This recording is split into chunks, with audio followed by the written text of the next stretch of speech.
नमस्कार मुलांनो, मी श्रीमती आळंदकर. ऑनलाईन शाळेतील आपल्या पहिल्या तासिकेला तुम्हा सर्वांचे स्वागत. मुलांनो, आजपर्यंत तुम्ही शिकत असताना निरनिराळे अध्ययन अनुभव घेतले किंवा तुम्हाला दिले गेले आणि आता हा नवीन ऑनलाईन एज्युकेशनचा अनुभव तुम्हाला नक्कीच आनंद देत असेल, हो ना? आज आपल्या इयत्ता 9वीच्या मराठी विषयाच्या अध्यापनास सुरुवात करण्यापूर्वी मी तुम्हाला काही महत्त्वाच्या गोष्टी सांगणार आहे. पहा मुलांनो, ज्यावेळी आपण कोणत्याही विषयाच्या अभ्यासाला सुरुवात करतो त्यावेळी आपल्याला त्या विषयातील प्रत्येक घटकाची गुणांच्या दृष्टीने नियोजनबद्ध आखणी माहिती असणं आवश्यक असतं. कोणत्या भागावर कसा प्रश्न व त्याचे किती गुण हे आपल्याला जोपर्यंत माहीत नसतं तोपर्यंत आपल्या अभ्यासाला योग्य दिशा मिळू शकत नाही. त्यामुळे आपण योग्य त्या घटकाला योग्य तो वेळ देऊन अभ्यासाचं नियोजन करू शकत नाही.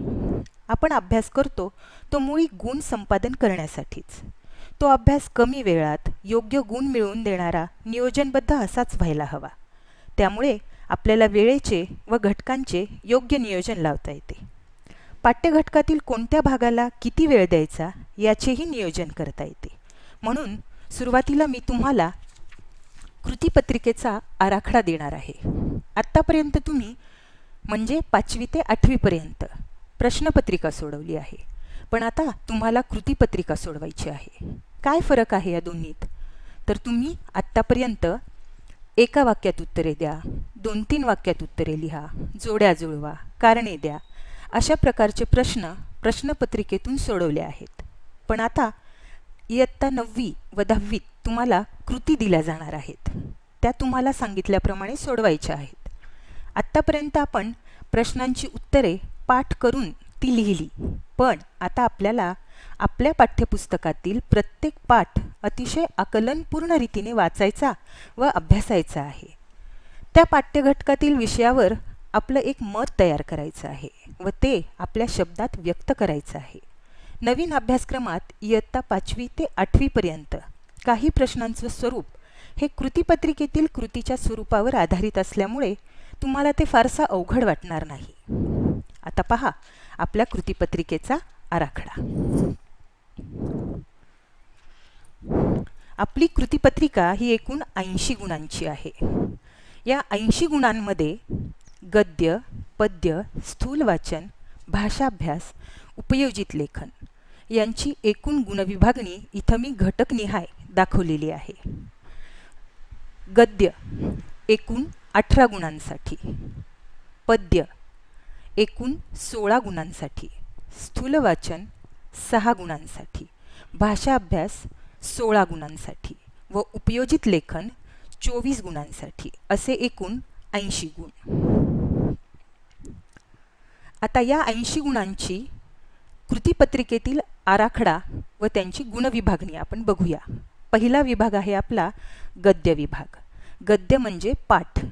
यामध्ये कृती 1, या कृती 1 मध्ये अ, आ, ई अशा 3 कृती म्हणजेच 3 उतारे दिले जातील तुम्हाला.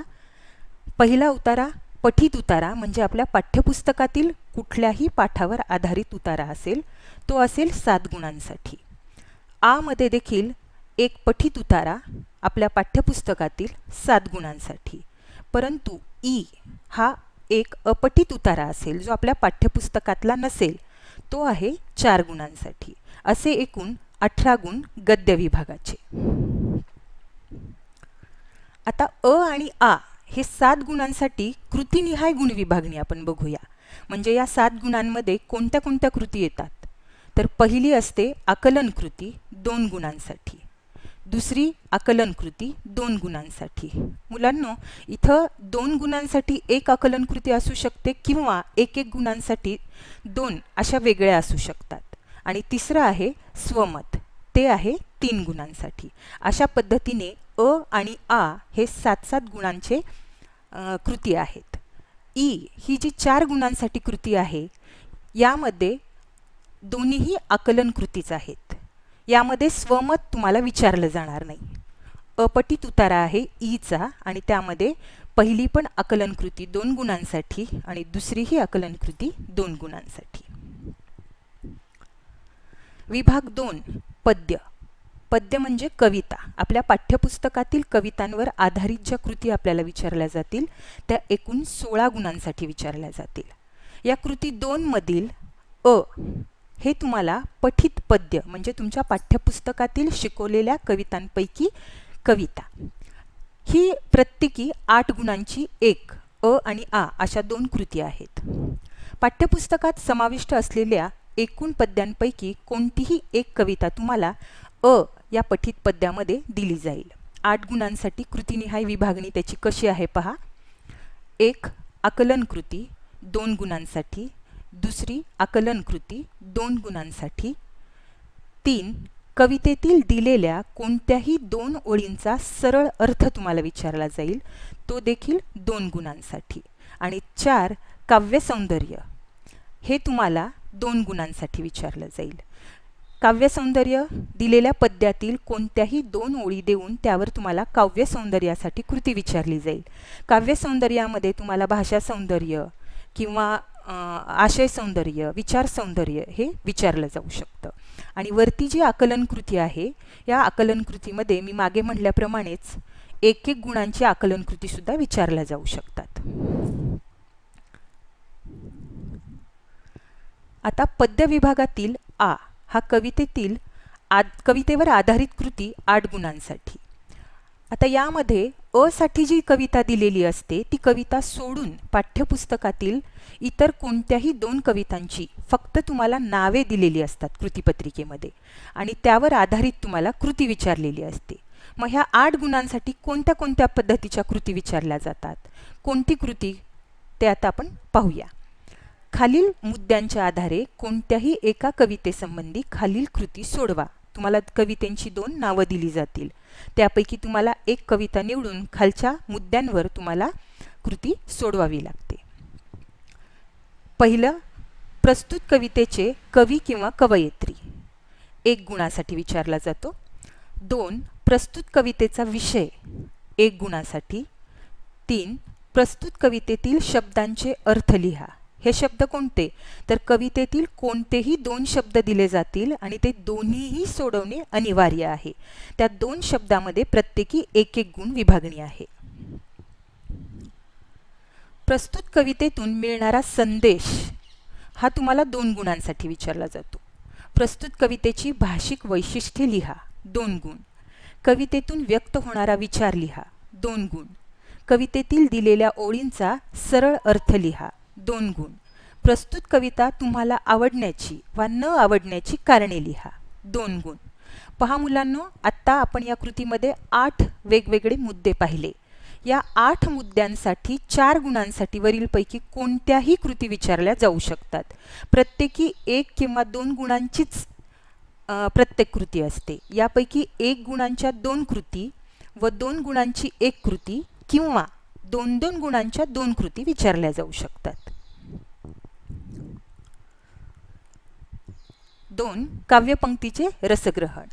अ आणि आ यासाठी दिलेल्या कविता सोडून पाठ्यपुस्तकात समाविष्ट असलेल्या पद्यांपैकी कोणत्याही एका कवितेतील रसग्रहणास अनुकूल अशा 2 किंवा 4 ओळी कृतीपत्रिकेत दिल्या जातात व दिलेल्या काव्यपंक्तीचे रसग्रहण करा असे सांगितले जाते. पहा मुलांनो, अ मध्ये आपण पाहिलं 8 गुणांची कृती होती आणि आ मध्ये पहिल्या भागामध्ये 4 गुणांची आणि ही दुसऱ्या भागामध्ये 4 गुणांची अशा 2 कृती विचारलेल्या आहेत. ही काव्यपंक्तीचे रसग्रहण जी कृती आहे ती 4 गुणांसाठी आहे.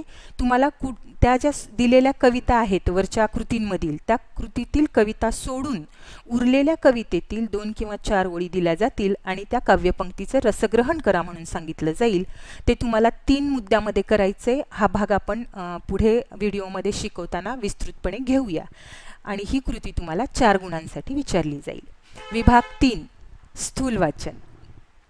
प्रत्येकी 3-3 गुणांच्या 2 कृती. स्वमत व अभिव्यक्तीवर आधारित 3 कृती दिल्या जातात व त्यापैकी 2 कृती सोडवणे अपेक्षित असते.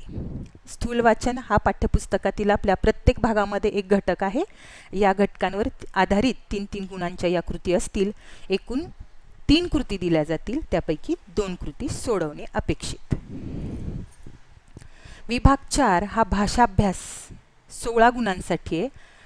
भाषा अभ्यास ह्या विभागामध्ये व्याकरण घटकावर आधारित आणि भाषिक घटकांवर आधारित आपल्याला कृती विचारल्या जातात. हा व्याकरण घटकांवर आधारित कृतीचा भाग आहे. हा 8 गुणांसाठी आहे. यामध्ये मुलांनो पाठ्यपुस्तकामध्ये आपल्याला जे जे व्याकरण आहे म्हणजे अलंकार, रस, वृत्त किंवा मग वाक्प्रचार यावर आधारित या 8 गुणांच्या कृती दिलेल्या आहेत. पहा, पहिली अलंकार, रूपक अलंकार, व्यतिरेक अलंकार, दृष्टांत अलंकार, चेतन गुणोक्ती अलंकार. या 4 अलंकारापैकी कोणत्याही एका अलंकारावरती तुम्हाला कृती विचारली जाते 2 गुणांसाठी. दुसरा भाग आहे रस. करुण, शांत, रौद्र, हास्य, अद्भुत, बिभत्स, भयानक, शृंगार आणि वीर या 9 रसांपैकी 2 गुणांसाठी तुम्हाला 2 रस विचारले जाऊ शकतात. तिसरा प्रकार आहे वृत्त. यामध्ये दिंडी आणि आर्या हे 2 वृत्त प्रकार आहेत आपल्याला. यामध्ये कुठल्याही एका वृत्तावर 2 गुणांसाठी कृती विचारली जाऊ शकते. आणि शेवटचा चौथा आहे वाक्प्रचारांचा. यामध्ये वाक्प्रचारांचे तुम्हाला अर्थ विचारले जाऊ शकतात, जोड्या लावायला लावू शकतात किंवा वाक्यात उपयोग करा. कुठल्याही प्रकारचा तुम्हाला प्रश्न पडू शकतो तो 2 गुणांसाठी. जो आहे तो भाषिक घटकांवर आधारित कृती आहे. ही देखील 8 गुणांसाठी आहे. यामध्ये पहा, पहिला भाग आहे शब्दसंपत्ती. या शब्दसंपत्तीमध्ये समानार्थी शब्द, विरुद्धार्थी शब्द, एकवचन, अनेकवचन, वचन बदला, वचन ओळखा किंवा शब्दसमूहाबद्दल एक शब्द लिहिणे, शब्दसमूहाबद्दल एक शब्द लिहिणे यामध्ये 3 शब्दसमूह विचारले जातात. त्यापैकी 2 शब्दसमूह सोडवणे अपेक्षित आहे. आणि शब्दातील अक्षरांपासून अर्थपूर्ण शब्द तयार करा. पहा मुलांनो, इथं अ, ब, क, ड, ई या 5 कृतींपैकी तुम्हाला 4 घटकांवर प्रत्येकी 1 गुणांच्या 4 कृती विचारल्या जातात. मग त्या कोणत्या 4 असतील हे प्रश्नपत्रिका काढणाऱ्यावर म्हणजेच कृतीपत्रिका काढणाऱ्यावर अवलंबून आहे. 2 लेखन नियमानुसार लेखन 2 गुणांसाठी. एकच शब्द लेखन नियमानुसार अचूक असेल या कृतीमध्ये 6 शब्दांपैकी 4 शब्द सोडवणे तुम्हाला अपेक्षित आहे. 1 अचूक शब्द ओळखा. कोणतेही 6 शब्द प्रत्येकी 4 पर्याय दिलेले असतात. म्हणजे तुम्हाला 6 शब्द दिलेले आहेत, त्यामध्ये 4-4 पर्याय आहेत आणि त्यातला अचूक शब्द तुम्हाला ओळखायचा आहे. किंवा याला मध्ये वाक्यातील लेखन नियमानुसार चुकीचे शब्द ओळखून दुरुस्त करा. प्रत्येक वाक्यातील 2 शब्द लेखन नियमानुसार चुकीचे असतील अशी 4 वाक्य तुम्हाला कृतीपत्रिकेमध्ये दिली जातात. त्यापैकी 2 वाक्य सोडवणं अपेक्षित आहेत. आणि मुलांनो, ही जी वाक्य आहेत ही पाठ्यपुस्तकातीलच असतात. तिसरं आहे विरामचिन्हे. योग्य विरामचिन्ह वापरा. विरामचिन्हे ओळखा किंवा चुकीची विरामचिन्हे बदला. यापैकी 1 गुणासाठी कोणतीही एकच कृती तुम्हाला इथे विचारली जाते. 4 पारिभाषिक शब्द 1 गुणांसाठी ही कृती आहे. गद्य, पद्य म्हणजे आपल्या पाठ्यपुस्तकातील एकूण पाठ किंवा कविता या दोन्ही विभागातील घटकांवर आधारित कोणतेही 2 पारिभाषिक शब्द तुम्हाला दिले जातात व दोन्ही सोडवणे इथे अपेक्षित आहे. प्रत्येक शब्दासाठी अर्धा गुण आहे. विभाग 5 उपयोजित लेखन. उपयोजित लेखनाचा हा विभाग एकूण 24 गुणांसाठी आहे.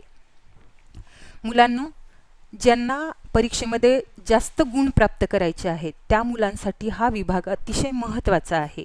सगळ्यात जास्त गुण या विभागामध्ये आपल्याला मिळू शकतात. 24 गुणांसाठी हा विभाग आहे. यामध्ये आहे पत्रलेखन. औपचारिक पत्र यामध्ये स्वपरिचय, मागणी आणि तक्रार हे यावर्षी आपल्याला 9वीला असणारे 3 प्रकार आहेत. या 3 प्रकारापैकी कुठलेही 2 प्रकार तुम्हाला कृतीपत्रिकेमध्ये दिले जातील आणि त्यापैकी तुम्हाला 1 पत्र लिहिणे अनिवार्य आहे. किंवा सारांश लेखन. पत्रलेखनाला सारांश लेखन हे मध्ये आहे तुम्हाला. आणि या सारांश लेखनामध्ये गद्य विभागामध्ये कृती 1 मधील मधील अपठित उतारा दिलेला असतो. तर विभाग याची कृती कशी आहे पहा. विभाग 1 गद्य ई मधील अपठित उतारा वाचा व त्याचा 1/3 एवढा सारांश तुमच्या शब्दात लिहा. मुलांनो, हा उतारा, अपठित उतारा तुम्ही कृती सोडवताना वाचलेला असतो आणि तोच सारांश लेखनामध्ये तुम्हाला इथे पुन्हा एकदा 1/3 स्वरूपामध्ये लिहायचा असतो.